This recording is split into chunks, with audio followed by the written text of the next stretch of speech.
یہ دنیا کے سامنے حضرت امام نے اپنا اسوہ رکھا کہ یہی تو پیغام میں دینے آیا ہوں، یہی تو جو ہے وہ تحریر میں نے کربلا کی ریت پر اپنے خون سے رقم کرنی تھی کہ یہ سر کٹ سکتا ہے لیکن جھکے گا تو صرف اپنے مالک کی چوکٹ پہ جھکے گا، یزید کے سامنے یہ سر جھک نہیں سکتا ہے۔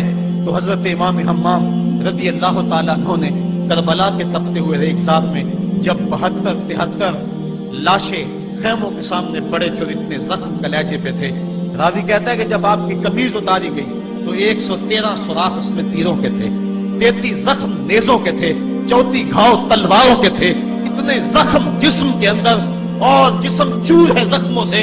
لیکن حضرت امام حسین نے جب پیشانی سجدے میں رکھی تو آخری لفظ یہ تھے، اللہم رسن بقضائکا وصبرن علی بلائکا تسلیما لامرکا سبحان ربی العالی۔ مالک تیری تقدیر پہ راضی ہو گیا ہوں، مالک زخم سے پہ بھی میں مسکرا رہا ہوں، مالک تیری طرف سے جو دکھ آئے میں نے ان کو قبول کیا، جے سونا میرے دکھ وچ راضی تے میں سکھ نو چلے ڈاواں، مالک میں سب کچھ قبول کیا، حسین تیری رضا پہ راضی ہے، میرے مالک تو بھی بتا تو بھی حسین پہ راضی ہوا ہے کہ نہیں ہوا ہے۔ آواز آ رہی تھی اس پیاسے پر علی شیر خدا کو ناز ہے، اس نواسے پر محمد مصطفیٰ کو ناز ہے، اوروں نے بھی سجدہ کیا پر اس کا عجب انداز ہے، اس نے وہ سجدہ کیا جس پر خدا کو ناز ہے۔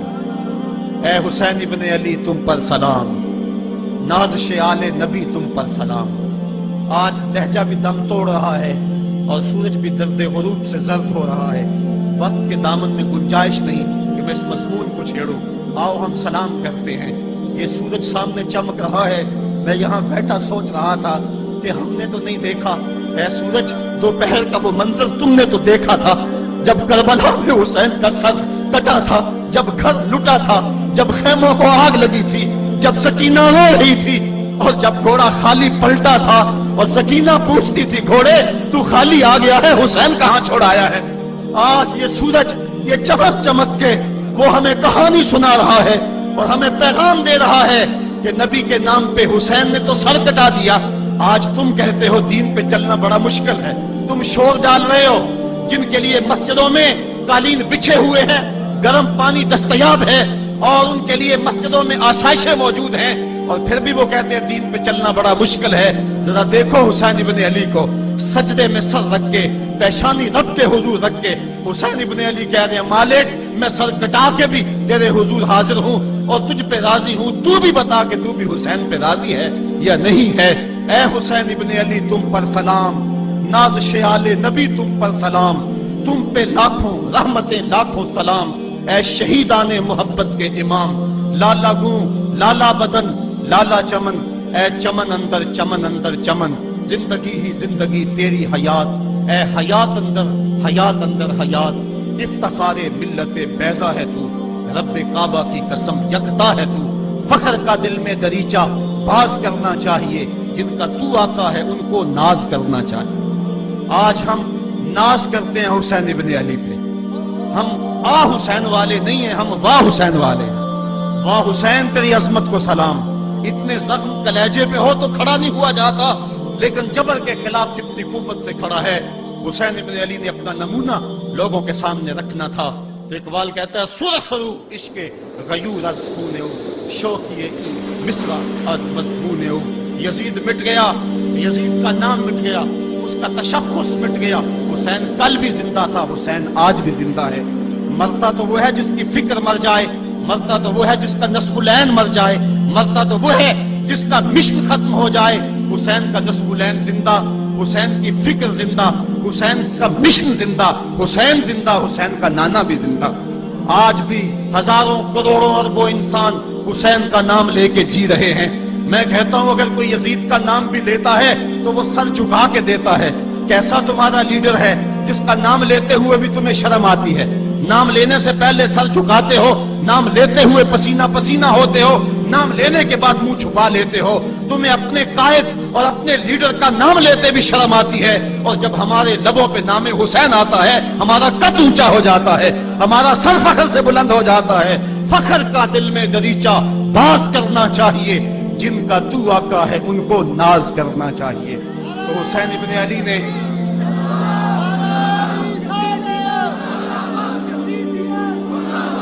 کسی نے کہا تھا کہ یہ دو شہزادوں کی جنگ تھی، تو کسی نے بڑا خوبصورت جواب دیا. اس نے کہا کربلا جنگ تھی اگر دو شہزادوں کی، قلم میں زور ہے تو لکھو حسین ہار گئے، لہجے میں تنتنا ہے تو لکھو حسین ہار گئے، انداز میں زور ہے تو کہو حسین ہار گئے. زمانہ کل بھی کہتا تھا، زمانہ آج بھی کہتا ہے، حسین کل بھی جیتا تھا، حسین آج بھی جیتا ہے. جب حضرت امام حسین رضی اللہ تعالیٰ عنہ کا سر انور کاٹ لیا گیا اور خولی بن یزید نے نیزے کی نوک پہ اس کو رکھا، ویسے رخ سر کا زمین کی طرف سے تھا. کسی نے کیا خوب کہا، باں کے سر نیزے پہ اور سوئے زمین ہے روح، یعنی سجدہ ثانی کی ہے آرزو. رکعت کے دو سجدے ہوتے، ایک سجدہ ہوا تھا کہ سر انور جدا کر دیا گیا، جب نیزے کی نوک پہ تھا سر تو رخ زمین کی طرف سے تھا. شاعر کہتا ذرا غور سے دیکھو سر حسین کیا کہہ رہا ہے. سر حسین کی پیشانی زمین کی طرف ہے، پیشانی میں دوسرے سجدے کی آرزو مچل رہی ہے. تو جب امام حسین کا سر خولی نے نیزے کی نوک پہ چڑھایا، اس نے تو یہ کہنا چاہا تھا کہ ہم فتح یاب ہوئے اور دیکھو ہم نے سر کاٹ لیا.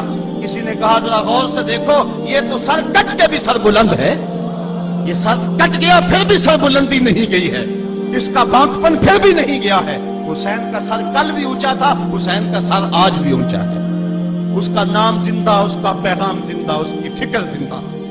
حضرت امام زین العابدین یہ کربلا کے وہ شخص ہیں جنہوں نے سارا منظر اپنی آنکھوں سے دیکھا تھا.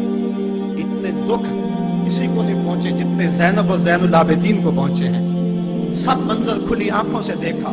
14 سال کی عمر ہے، بیمار ہے. تاریخ بتاتی ہے اس کے بعد ساری زندگی حضرت زین العابدین نے ٹھنڈا پانی نہیں پیا. جب پانی پینے لگتے تڑپنے لگتے، کہتے مجھے سکینہ کی پیاس یاد آتی ہے، مجھے علی اصغر کا تڑپنا یاد آتا ہے. ساری زندگی پھر ٹھنڈا پانی نہیں پیا. حضرت امام زین العابدین نے یہ سارا منظر کھلی آنکھوں کے ساتھ دیکھا تھا. اور پھر آپ نے دمشق کے بازاروں میں بھی اور کوفے کی گلیوں کے اندر بھی سروں کا یہ قافلہ اپنی قیادت کے اندر جو ہے وہ گزارا تھا. جب یزید کے دربار کے اندر حضرت امام زین العابدین پہنچے تو یزید نے پہلے تو جو ہے وہ دکھ کا اظہار کیا. بعض لوگ یہاں سے یزید کی بریت کا اعلان کرتے ہیں. یہاں کسی نے بڑی خوبصورت بات کہی کہ قاتل کی پشیمانی مقتول کی اہمیت کو تو بڑھا سکتی ہے لیکن اس کے دامن سے قتل کے داغ کو نہیں دھو سکتی. تو اس نے یہ سب کچھ کیا، یہ بس اس کے ٹسلے تھے جو وہ بہانے لگا. لیکن بعد میں اس نے حضرت امام حسین رضی اللہ تعالی عنہ کے دانتوں کے اوپر جو ہے وہ چھڑی مارنا شروع کر دی. حضرت ابو برزہ اسلمی صحابی رسول وہاں موجود تھے، وہ کھڑے ہو گئے، اٹھ گئے، بدن کانپتا ہے ان کا. کہنے لگے ظالم ارفع قدیبہ کا، یہاں اپنی چھڑی ہٹا لے. میں نے اپنی ان آنکھوں سے دیکھا ہے کہ کان رسول اللہ صلی اللہ علیہ وسلم یلزمہ، حضور نے ان ہونٹوں کو خود چوما ہے. تو یہ کہہ کہ آپ دربار سے نکل گئے اور روتے تھے اور آپ کے بدن پہ کپڑی بھی تاری تھی. بعد میں یزید نے کہا حضرت غلطی ہو گئی اور یہ میں نہیں چاہتا تھا، بتائیں آپ کی کوئی شرط ہو. تو آپ نے فرمایا میری 4 باتیں مان لو. ان 4 باتوں میں ایک بات یہ تھی کہ سر حسین اور سر شہیدہ ہمارے سپرد کر دو تاکہ ہم کربلا جا کے ان کی تدفین کر سکیں. دوسری یہ تھا کہ ہمیں مدینہ حفاظت سے پہنچا دو. تیسری شرط یہ تھی مجھے جو ہے وہ جمعے کا خطبہ دینے کی اجازت دو آج دمشق جامع مسجد کے اندر. چوتھی بات آپ نے یہ فرمائی کہ قاتلان حسین جو ہے وہ میرے سپرد کرو. اس نے کہا کون ہے قاتل حسین کا؟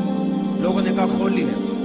خولی نے کہا میں نے قتل نہیں کیا، یہ سنان بن انس نخی نے کیا ہے. سنان بن انس نخی کو کہا ہاں تو بتا. کہنے لگا میں قتل کیوں کرنا تھا، یہ تو شمر ذل جوشن نے کیا ہے. شمر ذل جوشن کو کہا تو بتا. کہنے لگا میں نے قتل نہیں کیا، میرا کون سا، حسین نے کچھ بگاڑا تھا، قتل اس نے کیا ہے جس کی حکومت کو خطرہ تھا. تو یہ ہے وہ ہے قاتل حسین کا. اب یزید کہنے لگا تمہاری یہ شرط تو میں پوری نہیں کر سکتا، یہ بات تو پوری نہیں کر سکتا، اب خطبہ دے لو. اب حضرت امام زین العابدین خطبہ دینے کے لیے کھڑے ہوئے. خطابت تو اس گھر کی لونڈی ہے، جب یہ بولتے ہیں تو حکمت کے موتی دولتے ہیں. جو ہی امام زین العابدین کھڑے ہوئے، 14 سال عمر ہے اور دمشق کی جامع مسجد ہے. یزید بھی بیٹھا تھا، یاد سلطنت بھی تھے، عوام کا بھی ہجوم تھا. جب آپ نے خطبہ شروع کیا لوگ ساروں کے تاز ہونے لگے اور آپ نے اہل بیت کے مناقب جب لوگوں کے سامنے رکھے تو یزید گھبرا گیا کہ کہیں لوگ میرے گریبان تک نہ پہنچے. اس نے مؤذن کو اشارہ کیا جلدی جلدی اذان پڑھو. تو جب اس نے کہا اللہ اکبر اللہ اکبر تو حضرت شہزادہ زین العابدین نے کہا کہ اس کے اندر کوئی شک نہیں کہ اللہ سب سے بڑا ہے. جب شہادتین کا کہا اشہد ان لا الہ الا اللہ، حضرت امام زین العابدین نے اس کے جواب کے اندر کہا ہاں ہاں اللہ کے علاوہ کوئی معبود نہیں ہے، اس کی گواہی ہم نے خون سے دی ہے، ہم نے اپنے لہو سے دی ہے اس کی گواہی. اور پھر اس کے بعد جب اشہد ان محمد رسول اللہ پہ لفظ آئے تو حضرت امام زین العابدین نے کہا یزید دیکھ اب اذان کے اندر تیرے نانے کا نام ہے یا میرے نانے کا نام ہے؟ آج بھی منبر پہ میرے نانے کا نام ہے. تو یزید مر گیا، اس کا نام مر گیا، اس کا تشخص مر گیا. حسین کل بھی زندہ تھا، حسین آج بھی زندہ ہے. حسین کربلا کے تپتے ہوئے ریگزار میں بھی زندہ تھا، کوفے کے بازار میں بھی زندہ تھا، اور دمشق کی جامع مسجد میں بھی زندہ تھا، مدینے میں بھی زندہ، مکے میں بھی زندہ، کابل میں بھی زندہ، کندھار میں بھی زندہ، قلعہ جنگی میں بھی زندہ، تورا بورا میں بھی زندہ، موصل میں بھی زندہ، بغداد میں بھی زندہ، غزہ کی پٹی میں بھی زندہ، فلسطین میں بھی زندہ. آج حسین کی زندگی اور حسین کا باقپن دنیا کو بتا رہا ہے، بش کو بتا رہا ہے تیرے منہ پہ تماچا حسین مارے گا. زمانہ بتائے گا کہ حسین کل بھی زندہ تھا، حسین آج بھی زندہ ہے. حسین کی فکر لے کے اٹھو اور پوری دنیا پہ چھا جاؤ اور زمانے کو بتاؤ کہ ہم حسین ابن علی کے سپاہی ہیں. صرف محرم کے دن آنسو بہا لینے سے کچھ نہیں ہوگا. کیا صرف محرم حسین کا مہینہ ہے؟ نہیں، سب پورا سال حسین کا ہے، پوری زندگی حسین کی ہے، پورے زمانے حسین کے ہیں. یہ صرف عاشور کا دن یا عاشور کی شب ہی حسین کی نہیں، سارے زمانے حسین کے ہیں. کل بھی حسین کا تھا، آج بھی حسین کا ہے، کل بھی حسین کا ہوگا. آؤ اٹھیں، قرآن کو لے کر کے حسین ابن علی نیزے کی نوک پر بھی چڑھ کے قرآن سنایا، اور آج ہم اسی قرآن کی دعوت کو لے کر کے اٹھیں اور حسین ابن علی کے پیغام کو گھر